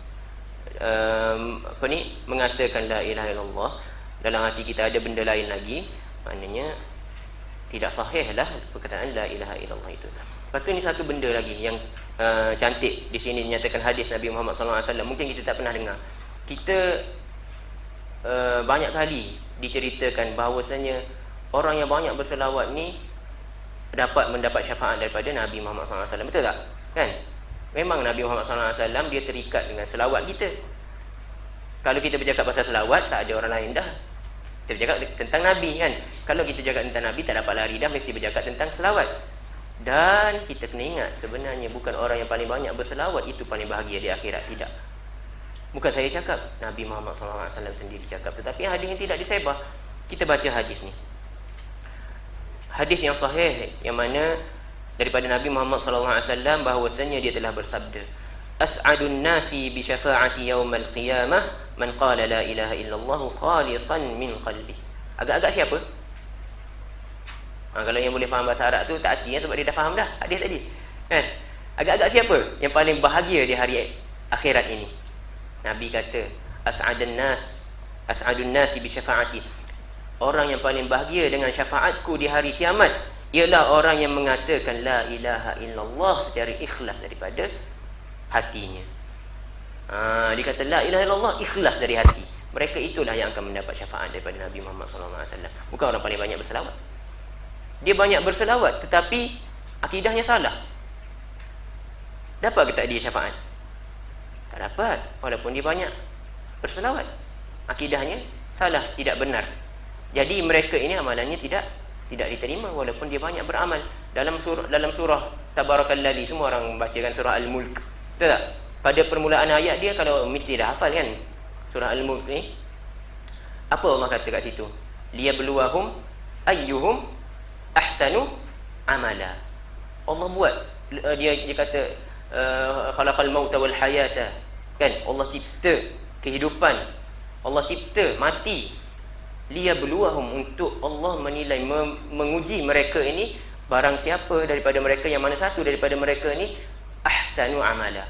Allah tak sebut aktsaru amala, Allah sebut ahsanu maknanya paling baik, paling berkualiti amalannya. Allah tak sebut aktsar. Kalau aktsar maknanya paling banyak. Sebab tu kita jangan tertipu dengan banyaknya amalan. Sebab Allah kata dia nak uji kita mana satu daripada kita ni amalan dia yang paling baik. Dia tak tengok pada kualiti. Allah tak tengok pada kuantiti, tetapi Allah tengok pada kualiti. Mana satu yang paling baik? Amalan-amalan yang kita buat ni, kita jangan ingat amalan ini terus diterima oleh Allah Subhanahu Wa Taala dan menjadi amalan yang baik. Tidak. Segala amalan ini dia akan menjadi pahala dan amalan yang baik jika ada padanya 6 syarat. Kita belajar tak benda ni? Tak belajar lagi. Kita dah ingat ke kita bila kita berzikir buat amalan baik tu teruslah kan? Ada 6 syarat. Tak, dia sebenarnya ada 2. Kalau dia nak diterima amalan, ada 2 syarat. Mudah. Boleh buat balik 1-2 mutiara pun tak apa dah hari ni. Amalan-amalan ini kalau kita lakukan ibadat akan diterima oleh Allah sekiranya ada 2 syarat. Yang pertamanya apa? Kita duk cakap ni. Apa dia? Ikhlas. Betul. Pertama kena ikhlas kepada Allah Subhanahu Wa Taala. Yang nombor 2, ittiba' ataupun mutaba'atus sunnah, mengikut sunnah. mengikut sunnah, mengikut panduan yang diajarkan oleh Nabi Muhammad SAW. Tak boleh mereka sendiri. Maknanya kalau kita dah ikhlas dah, tetapi kita tak mengikut cara Nabi Muhammad SAW, diterima kita amalan kita, dia akan kekal sebagai amalan tetapi tidak bertukar menjadi pahala. Kan? Jadilah kita golongan yang rugi di akhirat kelak. Yang mana Allah nyatakan dalam surah Al-Kahfi, kita duk baca setiap hari Jumaat surah Al-Kahfi kan. Rugi kalau kita tak faham bahasa Arab, kita tak boleh faham. Ya Allah dah katakan dah, mereka ni dalam hayat dunia mereka ingat mereka dah buat dah amalan yang baik. Banyak dah buat amalan yang baik. Rupanya datang di akhirat, tak ada satu pun boleh timbang. Tak ada satu pun yang memberi pahala kerana mereka tidak mengikut sunnah. Maka amalan mereka itu kekal sebagai amalan tanpa diberikan ganjaran. Mardud, ditolak oleh Allah Subhanahu Wa Taala. Dan mengikut sunnah ni, bagaimana kita nak tentukan mengikut sunnah tak mengikut sunnah? Ada benda 6 perkara sebenarnya. Ada 6 perkara yang dikeluarkan daripada hadis dan daripada Al-Quran. Kena ada 6 syarat mengikut sunnah ni, barulah benda itu tidak menjadi perkara yang bertentangan dengan mengikut sunnah. Iaitu apa? Yang lawan sunnah, apa kita panggil istilah dia? Bid'ah lah. Kalau tak ada salah satu saja syarat, maka benda itu adalah benda bid'ah. Orang marah ke orang tak marah ke, kita kena katalah sebab ni hadis yang Nabi kata. Betul tak? Kita kena kata walaupun orang marah, kita terima sajalah. Kita tidak ditugaskan untuk memberi hidayah kepada orang, tetapi kita ditugaskan untuk menyampaikan. Kan? Orang tu nak terima ke tak nak terima, kita tak boleh paksa. Sedangkan Nabi Muhammad SAW sendiri pun, bapa saudara dia Islam ke tak? Tak, dia sendiri, dia Nabi, dia tak boleh memberi hidayah. Kan? Dia Nabi tapi dia tidak boleh memberi hidayah. Apatah lagi kita Nabi. Kita lagi lah bukan Nabi. Sebab itulah saya kata, sampaikan sahaja. Orang nak ikut ke, orang nak dengar ke, tak ada masalah. Tugas kita hanya menyampaikan. Jadi ada 6 syarat. Nak tahu ke 6 syarat ni? Ke dah tahu? Sebab tu ulama kalau kita tengok, dia berani dia kata benda ni bid'ah, benda tu bid'ah. Bukan dia sengaja tuduh, sebab dia ada ilmu. Kita kata kat dia, oi dia ni asyik bid'ahkan tu, bid'ahkan ni. Kan? Sebab kita tak tahu 6 perkara ni. Kalau kita tahu, kita yang mula-mula kata bid'ah sebelum ada syekh tu kata lagi. Kan? 6 perkara ni kita tangguh dahulu sebab tak ada lagi kitab diberi amanah untuk membaca kitab ni kan. 6 perkara ni kita tangguh dahulu. Boleh? Nanti boleh ingatkan kalau ada masa. Jadi kita kena ikhlas dan ikut sunnah, baru amalan kita tu diterima.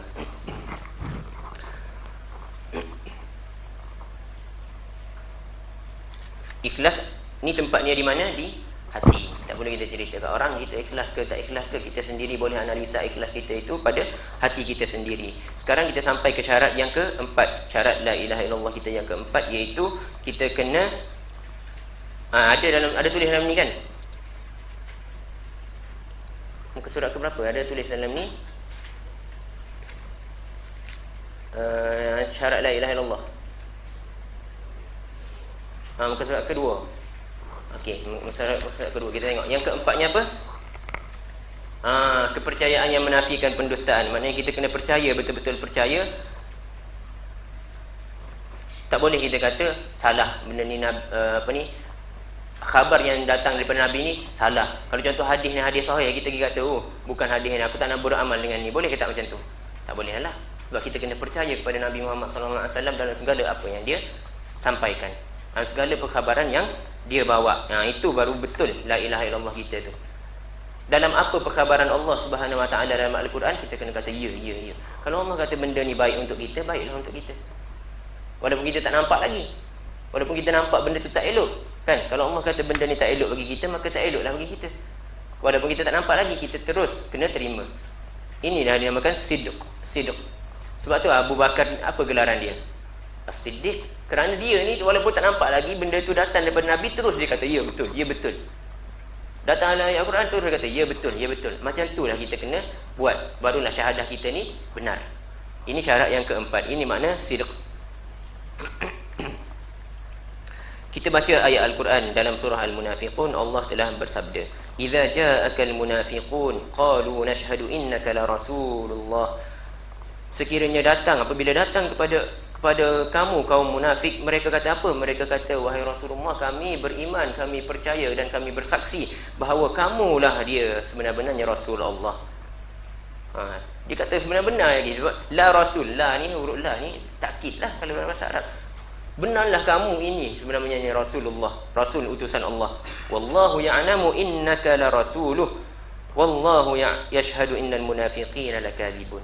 Allah sendiri yang mengatakan bahawasanya dia mengetahui bahawa orang-orang munafik ini adalah orang-orang yang menipu. Orang-orang munafik dia tipu. Dia kata depan Nabi syahadu anna Muhammadar Rasulullah kan. Tetapi Allah tahu dalam hati dia tu dia tidak ikhlas dan dia tipu. Selagi mana kita ada buat la ilaha illallah ni kerana tipu, nak tipu orang lain ke apa kan. Nak tipu masyarakat kat situ. Nak mengatakan kita ni, kita contoh kita bawa agenda yang jahat, kita bawa agenda syirik dan sebagainya, kita ada grup kita nak merosakkan orang Islam. Kan? Kita kata kat orang Islam, ya saya mengaku Nabi Muhammad itu Rasulullah, saya mengaku Allah itu Tuhan, la ilaha illallah dan sebagainya.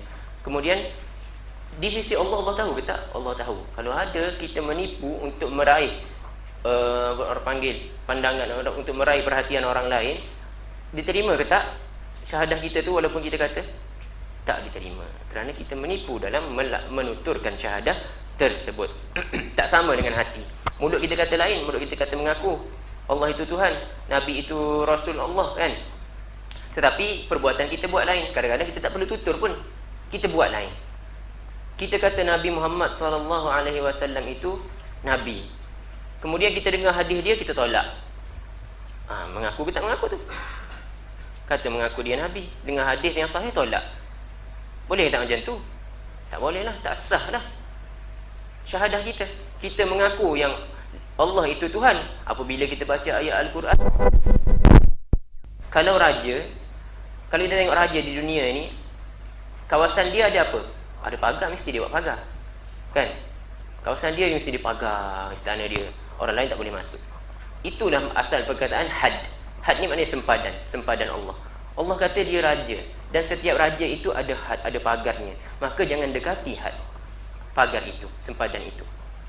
Allah kata jangan dekati pun. Jangan dekati pun. Kalau nak jelas lagi, kita baca hadis daripada Nabi Muhammad SAW. Nabi kata innal halala bayyinun wa innal harama bayyinun wa bainahuma umurun mushtabihat la ya'lamuha katsirun minan nas. Sesungguhnya yang halal itu jelas dan yang haram itu jelas, dan di antara yang halal dan haram itu ada perkara-perkara yang mushtabihat, yang bercampur, yang kelabu kan. Kalau tadi putihnya ni hitam, putih dan hitam, kat tengah-tengah dia tu yang kelabu, ada perkara yang mushtabihat, yang bercampur. La ya'lamuha katsirun minan nas. Ramai di kalangan manusia tidak mengetahui perkara-perkara syubhat ini. Tapi jangan kita ambil mudah, kerana Allah Nabi kata apa? Wa man ittaqash syubhat faman ittaqash syubhat istabra'a li dinihi wa 'irdihi. Siapa yang meninggalkan perkara syubhat, dia telah istabra'a ni maknanya dia telah menyucikan diri dia, maruah dia dan agamanya. Wa man waqa'a fi syubhat karra'i yar'a haula al-hima. Barang siapa yang melakukan jatuh ke lembah syubhat ni, kadang dia tahu perkara syubhat, kemudian dia laksanakan lagi, adakah dia dikira benar ke, dikira pahala ke, dikira dosa tu? Nabi kata sendiri dalam hadis jelas dah, waqa'a fil haram. Siapa yang melakukan perkara syubhat dalam keadaan dia mengetahui, dia telah jatuh dalam melakukan perkara haram. Karra'i yar'a haulal hima. Seperti mana orang yang memelihara binatang, mereka ni memelihara binatang di sekeliling hima. Hima ni pagar.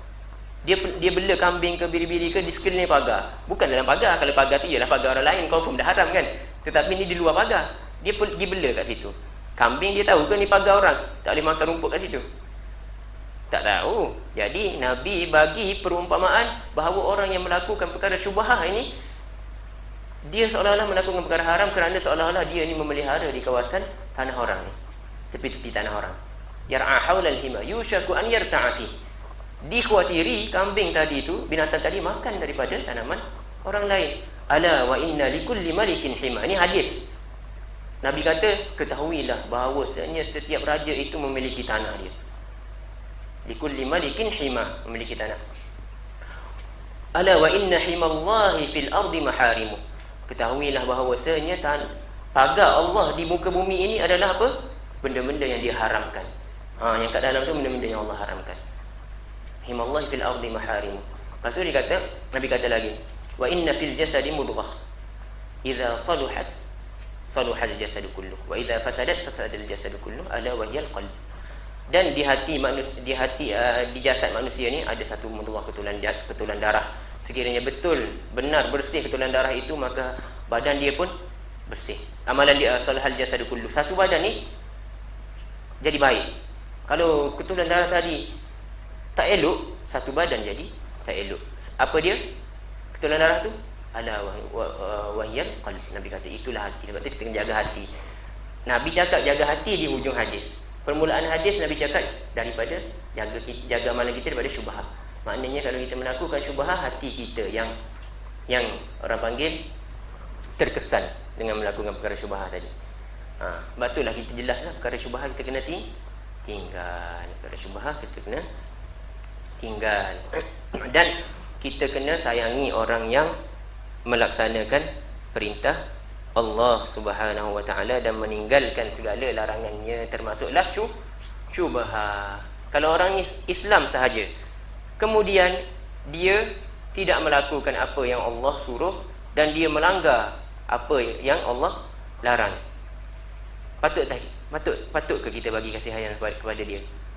Tak patut, kan? Tapi kalau dengan orang kafir, contoh orang kafir tu akhlaknya baik dengan kita, kan? Orang kafir kita tengok tak buat dosa, dia ni orang kafir tapi tak mencuri, baik pada jiran, kan? Berwajah manis, orang kafir. Lepas tu satu lagi ni orang Islam, memang betul lah Islam dia, kan? Tapi dia perangnya jahat lah, apa semua, mencuri. Mana satu lagi baik? Pelik ni, macam mana nak buat keputusan? Mana satu lagi baik? Siapa yang cakap orang kafir lagi baik? Angkat tangan. Sebab dia bagi sedekah, jaga anak yatim. Nak tahu, angkat tangan je. Siapa yang kata? Siapa yang kata orang Islam lagi baik? Bagus, Masya Allah. Sebab apa? Kita tengok dia ni berakhlak terhadap makhluk. Yang kafir tadi, dia berakhlak ke tak kepada makhluk? Berakhlak. Tetapi dia dengan Tuhan dia berakhlak ke tak? Tak. Allah bagi dia umur untuk dia hidup, Allah bagi makanan, Allah bagi rezeki, Allah bagi udara, kan? Apa dia buat? Dia kufur terhadap nikmat-nikmat tersebut. Yang satu lagi tu, akhlak dia antara makhluk memang zero lah, kan? Tak ada apa-apa, tapi dia berakhlak, tetap berakhlak dengan Allah Subhanahu wa taala di hari kiamat. Macam mana? Dia yang mendapat menerima hadis bitaqah tu. Kad kredit dia tu masih ada lagi kalau kena dengan 8 syarat syahadah tadi. Jelas dah? Faham dah, kan?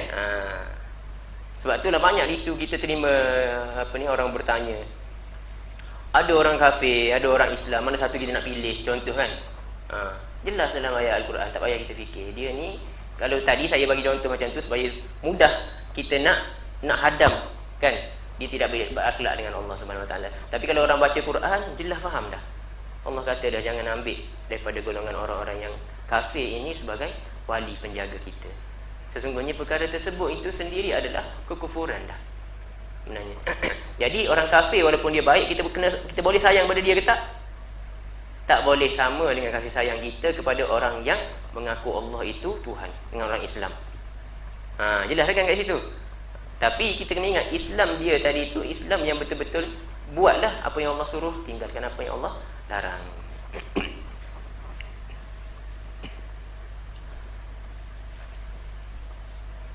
Kita baca ayat Al-Quran. Allah kata, wa minan nasi man yattakhidhu min dunillahi andada.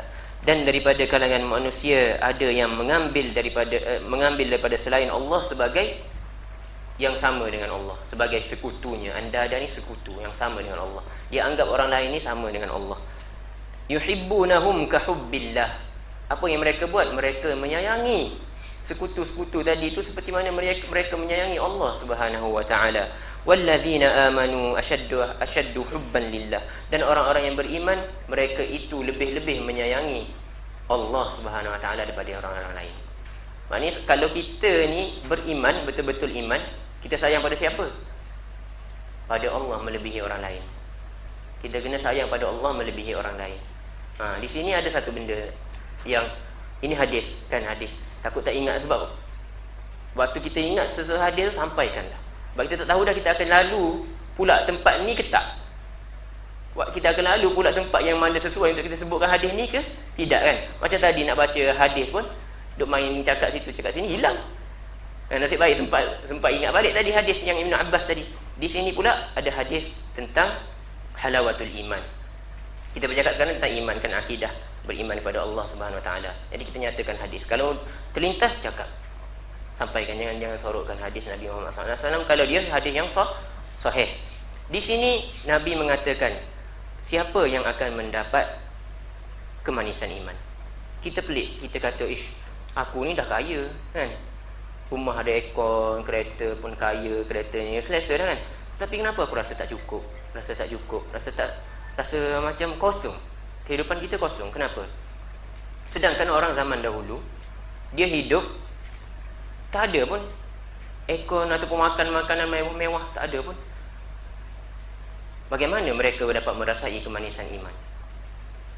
Bagaimana? Diriwayatkan daripada Ibrahim bin Adham. Terkenal kan orang ni orang yang zuhud. Ibrahim bin Adham ni dia orang yang zuhud. Pada suatu hari dia duduk di sungai Furat tu, sungai Furat, dengan di tangannya terdapat sebuku roti yang keras dan secawan air ataupun airlah daripada sungai tersebut. Dia kata apa? Syair dia tu dihafal sampai ke hari ini. Dia kata kalaulah raja-raja mengetahui betapa bahagia kita di sini, padahal kat tangan dia apa? Ada apa? Roti keras je. Minum makan dengan air, cicah air sungai. Bukan air teh. Kalau air teh tak apa lagi kan. Kalau air teh sedap kan cicah dengan roti. Tapi Ibrahim bin Adham pegang roti keras, dicicah dengan air sungai. Dia kata baik, syair yang dihafal sampai ke hari ini. Dia kata apa? Kalaulah raja-raja yang dalam istana itu mengetahui betapa bahagianya kami di sini, pasti mereka akan menyebat kami dengan pedang. Raja pun akan dengki kepada kami. Maknanya dia dalam keadaan zuhud, sebegitu pun dia rasa senang dengan hidupnya. Kan? Kalau benda ni tak betul, tak akan sampai sekarang orang hafal. Mesti Allah dah buat benda ni hilang begitu saja kan. Sebab itulah kalau benda ni hadis-hadis yang sahih kan, Allah akan jaga. Dia akan sampai. Tak boleh sebab kita kata hadis ni hadis yang sahih tetapi tak sampai, saya yang tahu hadis ni. Tak logik kan? Sebab hadis kalau hadis sahih Allah akan jaga, dan hadis yang dhaif Allah akan hilang. Banyak yang hilang. Sebab tu kita jangan pula bercanggah dengan perkara tu. Hadis yang dhaif kita pergi sampaikan kepada orang, hadis yang reka kita pergi sampaikan kepada orang. Terbalik. Kalau hadis yang dhaif kita tak boleh nyatakan kepada orang kecuali untuk menyatakan dia dhaif. Sama juga hadis-hadis yang lain, yang rekaan apatah lagi lah kan. Pergi cerita bab lain pula dah. Yang tentang air tadi, Ibrahim bin Adham itu dia merasai nikmat keimanan tu. Sedangkan kita minum air macam-macam jenis jus kan, air tu air ni yang pelik-pelik, sedap, ada gas lagi, air batu. Dia minum air sungai je, tapi kita tak rasai kemanisan iman tu. Kenapa? Penyakit ke tak ni? Ni penyakit. Kena tanya siapa? Kena tanya doktor. Siapa doktor dia dalam bab iman ni? Nabi Muhammad SAW. Nabi Muhammad SAW dia doktor juga, doktor hati. Dia kata apa? Dia kata 3 benda, 3 perkara sekiranya ada salah satu man kunna fihi wajada halawatul iman. 3 perkara sekiranya ada 3 perkara ini di dalam diri seseorang, dia akan mendapat kemanisan iman. Satunya apa? Satunya dia menyayangi Allah melebihi segala benda yang lain, termasuklah anak-anak dia, harta benda dia kan, kereta mewah dia, rumah dia, perniagaan dia. Kat sini ada hafiz tak? Bukan hafiz ini, hafiz yang hafal Quran. Sebab boleh sambung, saya tak hafiz, tapi saya boleh baca makna ayat tersebut. Dalam surah apa Allah nyatakan orang-orang yang lebih menyayangi, dalam ayat kita, saya baca ayat dengan mungkin ada kat sini hafal Quran ni boleh sambung. Wa masakina apa ni? Wa tijaratan takhshawna kasadaha wa masakina tardawnaha ahabba ilaihi apa? Siapa boleh sambung? Tak apa, nanti kita sambung, kita boleh rujuk balik. Yang pentingnya dalam hadis ni bukan hadis, ini saja saya nak tambah ayat Quran kerana dia berkaitan dengan hadis. Yang dalam hadis tadi satu benda dia mengasihi Allah Subhanahu Wa Taala melebihi benda-benda yang lain. Termasuk anak dia, termasuk perniagaan dia, termasuk rumah dia. Kat sini apa yang berkaitan dengan kita? Dalam kehidupan kita satu benda ni yang pertama ni kita tak buat dah. Kalau kita tanya, kita cakap dengan mulut kita, betapa ramai pada kita cakap, ya saya menyayangi Allah. Tak payah cakap bab menyayangi Rasul lagi. Menyayangi Rasul, ramai lagi orang yang kata menyayangi Rasul. Kan? Menyayangi Allah, menyayangi Rasul. Yang pertama, kalau kita menyayangi Allah dan menyayangi Rasul melebihi benda lain, ada dua perkara lagi kalau ada pada diri kita, kita akan merasai nikmat hidup dalam keadaan beriman. Yang nombor satu dulu kita cek diri kita ni dah ada ke belum. Menyayangi Allah dan menyayangi Rasul melebihi benda lain. Kita cek kalau contoh rumah. Kan? Rumah, sebab Allah sebut dalam ayat Al-Quran yang berkaitan tadi, Allah kata orang-orang ni dia melebihi, sayang dia melebihi Allah, melebihi sayang dia kepada Allah dan Rasul melebihi sayang dia kepada rumah dia. Kita sekarang nak buat rumah yang elok, betul tak? Nak buat rumah yang elok, tak nak menyewa. Kan ada kat sini nak menyewa aja, tak nak buat rumah. Tak ada, semua orang mengimpikan rumah kan. Tapak ada rumah yang selesa, ada aircon dan sebagainya, baru musim panas ni. Lepas tu dalam banyak hadis lain Nabi mengatakan kita perlu menjauhi riba. Betul tak? Kita perlu menjauhi riba. Ada orang nakkan kereta, dalam hadis yang lain Nabi kata riba. Dalam ayat Al-Quran Allah kata jauhi riba. Banyak benda confirm dah. Lepas tu kita bagi contoh lah. Kita nak buat rumah tu, duit tak ada, nak kena buat pinjaman, personal loan dan sebagainya kan. Contoh, tak ada dah pilihan lainnya, pinjaman cari Islam ke apa ke, tak ada dah. Ada yang personal loan saja. Kita pun pergi buat juga. Dalam keadaan kita kata saya menyayangi Allah, saya menyayangi Rasul. Sekarang ni tak peliklah mengapa kita tidak mendapat kemanisan iman. Kerana apa yang datang mengikut hawa nafsu kita, kita lebih sayang kepada tersebut lagi daripada Allah dan Rasulnya. Apa yang nak dengan hawa nafsu kita, kita sanggup dah tinggalkan Allah dan tinggalkan Rasul, buat. Kan? Kita kata, ni perkara ni Allah boleh ampunkan ni, tak ada kaitan dengan akidah ni. Kita kata macam tu, ambil pandang remeh. Tak kena. Sebab itulah tak pelik kalau kita dapat rumah pun kita tak tenang lagi. Kan? Kita dapat kereta yang kita inginkan pun kita tak tenang lagi. Kerana perkara pertama tu pun tak lulus dah. Kita cek 3 benda yang kena ada untuk kita mendapat kemanisan iman tu, perkara pertama pun tak lulus dah. Perkara nombor 2, dalam hadis tu Nabi kata dia menyayangi orang. Kalau dia menyayangi orang, dia menyayangi orang tersebut kerana Allah dan Rasulnya. Inilah yang ini kita bercakap tentang syarat nombor 8 ni lah, iaitu mahabbah ni. Mahabbah yang menafikan rasa benci. Dia kalau kita menyayangi orang, kita kena sayangi orang tersebut kerana Allah dan Rasulnya. Kan? Kerana Allah dan Rasul. Apa maknanya? Maknanya kalau orang ni kawan kita, kita suka, memang bahasa Kelantan panggil kacik dengan dia, orang kacik dengan dia, kita suka kat dia. Lepas tu dia ni suka buat tinggalkan apa yang Allah suruh, kan, buat apa yang Allah larang. Kita dah nasihat-nasihat dah tak sikut juga. Kadang-kadang kita kena tinggal orang yang macam ni. Kerana apa? Kerana Allah dan Rasulnya. Kerana Nabi pesan. Kita bukan pandai pada Nabi. Nabi pesan dah, masalul jalis yang sayyi ini, yang buruk. Jalis maknanya sahabat kita, hanya duduk sekalian kita.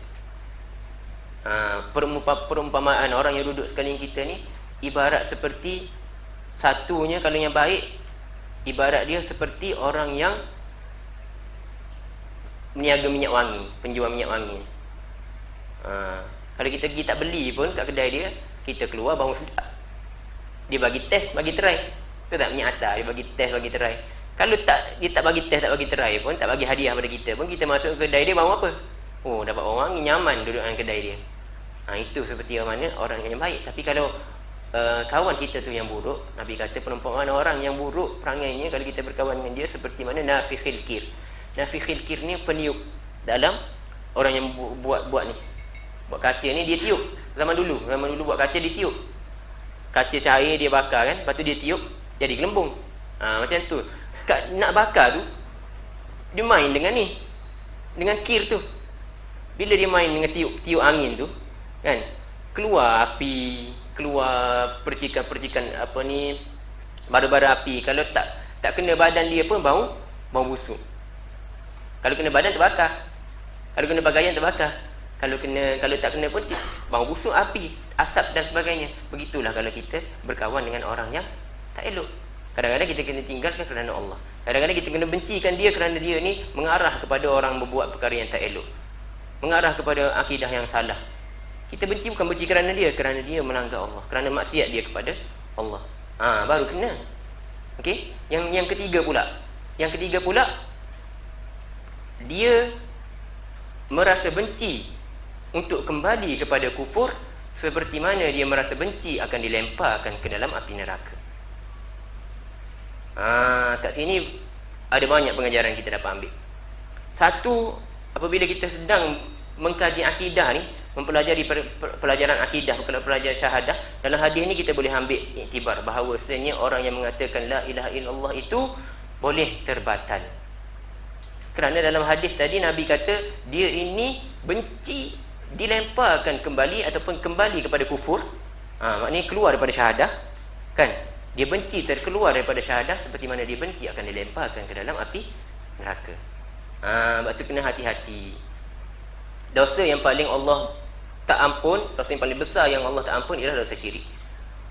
Allah nyatakan dalam Al-Quran tentang berzina, dosa besar kan? Tentang mencuri, kena potong tangan dan sebagainya, Allah ceritakan dalam Al-Quran. Dosa-dosa ni semua Allah ampunkan. Tak logik kalau kita kata Allah tak ceritakan dalam Al-Quran tentang dosa syirik. Sebab itu kamu tak boleh tuduh dia ni kafir ke, dia ni apa ke. Tak kena, kan? Sebab kalau dosa kecil Allah nyatakan, dosa yang besar lagi Allah nyatakan. Kalau dia ni melakukan perkara syirik, kita kena kata kat dia kafir. Sebab apa? Bukan kita menuduh dia kafir, tetapi kita nak memperingati dia bahawasanya awak ni melakukan benda yang membatalkan syahadah awak. Kembali. Kita diarah menegur ke tak benda yang mungkar? Menegur. Pertama sekali kalau dia melakukan perkara yang kufur, kita tegur. Dia kata kalau awak teruskan benda ni awak kufur. Bukan kita nak tuduh kau ni kafir, tak. Tetapi kita kena tegur dia melakukan benda yang Allah tak ampunkan, iaitu syirik. Bila dia tahu dia sedang kafir sekarang, dia akan kembalilah kepada Islam. Jangan pula kita kata kita tak boleh kata orang kafir. Tak. Kerana dalam Islam ni Nabi kata boleh kamu kata kepada seseorang itu kafir, tapi kamu kena kaji dulu.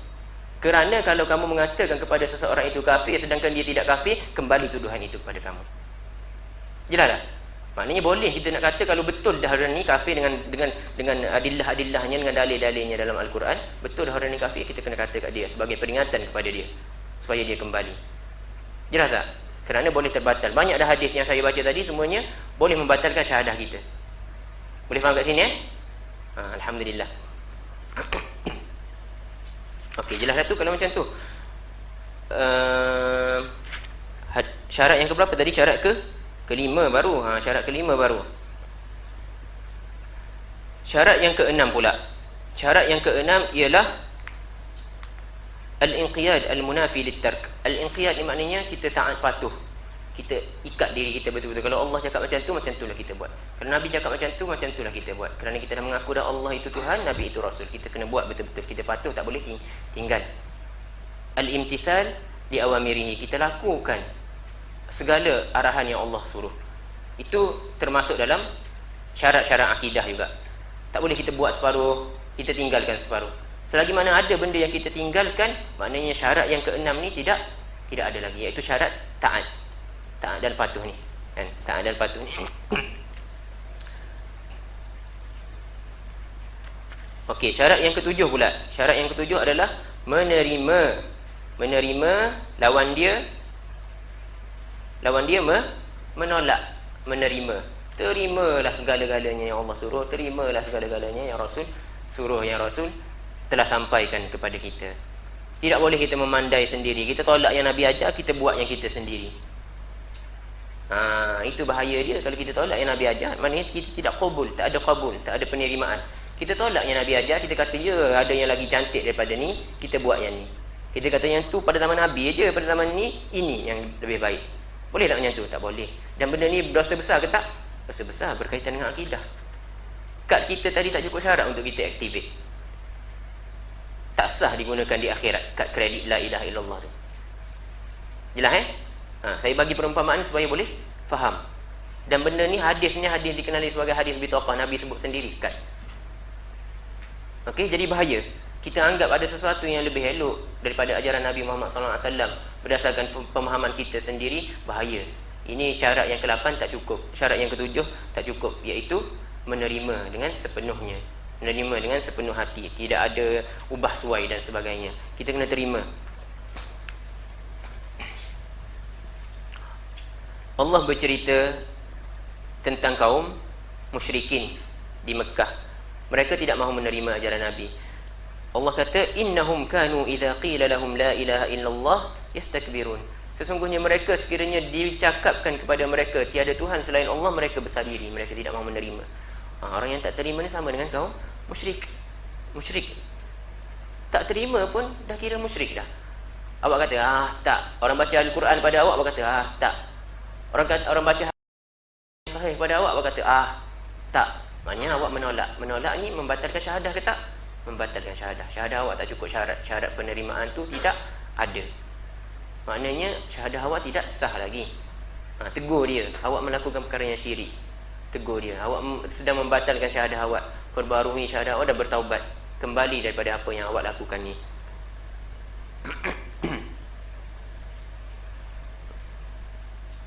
Okey.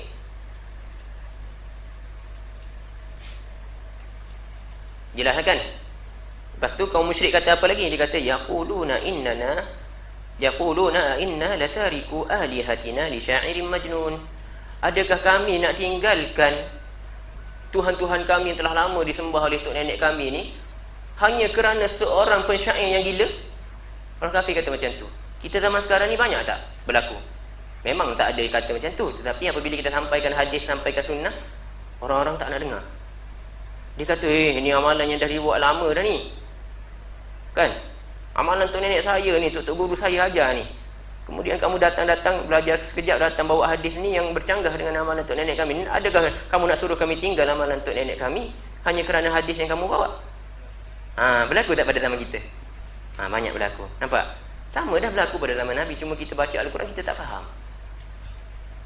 Dalam surah Al-Anbiya Allah sebut dah pada Nabi Ibrahim. Al-Anbiya ni Allah ceritakan tentang cerita para Nabi. Dan yang tertarik, yang berkenaan dengan tajuk ini, apabila Nabi Ibrahim dikatakan oleh Allah Subhanahu Wa Taala, diceritakan